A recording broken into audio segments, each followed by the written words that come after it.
पंचांगानुसार आषाढ महिन्यातील कृष्ण पक्षातील चतुर्थीला आषाढ संकष्ट चतुर्थी साजरी केली जाते। यंदा आषाढ महिना सुरू असून संकष्ट चतुर्थीची तिथी उद्या रविवार 2 ऑगस्ट रोजी येत आहे। त्यामुळे या दिवशी संकष्ट चतुर्थी साजरी केली जाईल। संकष्ट चतुर्थीला चंद्राचे दर्शन घेऊन चंद्राला अर्घ्य दिल्यानंतर उपवास सोडण्याची पद्धत आहे। चंद्रोदय झाल्यानंतरच उपवास सोडल्याने व्रताचे संपूर्ण फळ मिळते अशी मान्यता आहे। त्यामुळे या चतुर्थीला चंद्रोदयाची वेळ महत्त्वाची मानतात। या दिवशी चंद्र पाहण्याची वेळ म्हणजे चंद्रोदय हा 2 ऑगस्ट रोजी रात्री 9:37 होईल। संकष्ट चतुर्थीचे महत्त्व खूप मोठे आहे। या दिवशी भगवान गणपतीची पूजा केल्याने घरातील नकारात्मक ऊर्जा दूर होते आणि कुटुंबात सुखशांती टिकून राहते अशी श्रद्धा आहे की या दिवशी गणपती बाप्पा सर्व अडथळे दूर करून भक्तांच्या मनोकामना पूर्ण करतात।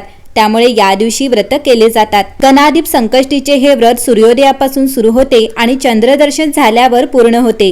चतुर्थीच्या दिवशी चंद्रदर्शन घेणे खूप महत्त्वाचे मानले जाते।